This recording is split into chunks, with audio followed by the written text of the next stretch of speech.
J'ai eu un accident de moto il y a quelques années. Je ne pouvais même pas porter une brique de lait parfois. Je pense que c'est le facteur principal de ma guérison. Hello les gars, aujourd'hui on va faire le tour du collagène. Le collagène, c'est quoi? Le collagène est une protéine structurelle composant à peu près 30% de la masse protéique de notre corps. On va le retrouver dans les os à 90%, les tendons 85%, la peau 75%, les ligaments 70%, etc., etc. Ceci étant dit, vous comprenez donc mieux l'importance du collagène dans le corps. Pourquoi se supplémenter en collagène? Dans un premier temps, ce qu'il faut savoir, c'est que le collagène, la synthétisation du collagène va diminuer avec le temps. Plus vous allez vieillir, plus il va diminuer. Et ça, à partir à peu près de 25 ans. On estime même qu'à partir de 40 ans, la baisse de synthétisation du collagène, à peu près, est équivalent à 1% par an. Mais elle peut être aussi atterrée par plein d'autres facteurs de la vie moderne. Le manque de sommeil, le stress, la cigarette, la pollution, etc., etc. Maintenant qu'on a dit ça, comment fait-on pour maximiser ses chances de synthétiser du collagène? Premièrement, en lui apportant la matière première, donc des acides aminés dont il a besoin, donc dont votre corps a besoin pour synthétiser lui-même son propre collagène.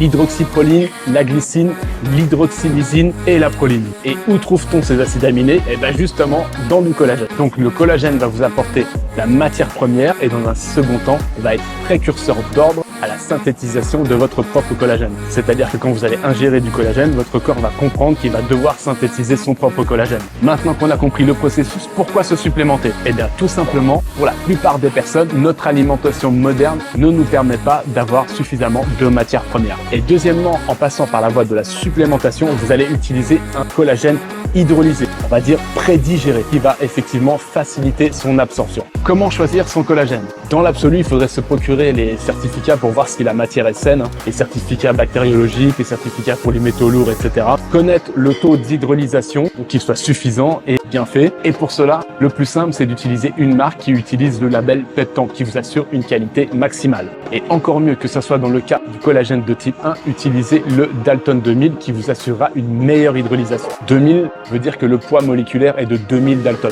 Plus ce chiffre est bas, plus potentiellement le collagène sera plus efficace. Donc bien évidemment, chez Reborn Nutrition, toutes les caractéristiques que je viens de vous citer sont respectées. Type 1 ou type 2. Le type 1 est le plus présent dans notre corps. Et en ce qui nous concerne, les sportifs, on va souvent l'utiliser pour la régénération en fait des tendons. Et on choisira plus pour le cartilage le type 2. Le Colartix, étant de type 2, qui contient naturellement du sulfate de chondroïtine, qui est très bon également pour le cartilage. Comment prendre son collagène? Si possible, en fractionnant ses prises, par exemple une prise le matin, une prise le soir. Pour le type 1, on va être à peu près 5 grammes à 10 grammes, voire plus, en cas de douleur.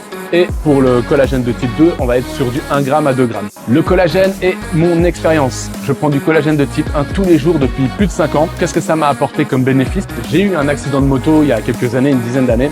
En gros, j'avais très mal à l'épaule. Je pouvais même pas porter une brique de lait parfois. À partir du moment où j'ai pris du collagène, eh ben, tout est rentré dans l'ordre. Alors aujourd'hui, j'ai plus de douleur. Je n'ai que potentiellement de temps en temps un petit tiraillement, mais ça s'est drôlement amélioré. Alors, évidemment, c'est peut-être pas que le seul facteur, mais en tout cas, je pense que c'est le facteur principal de ma guérison. Concernant le collagène de type 2, j'en prends à peu près depuis 2 ans. Je n'ai pas noté d'effet notable sur moi, mais je le prends en prévention et j'y crois fortement. Allez, à plus les gars.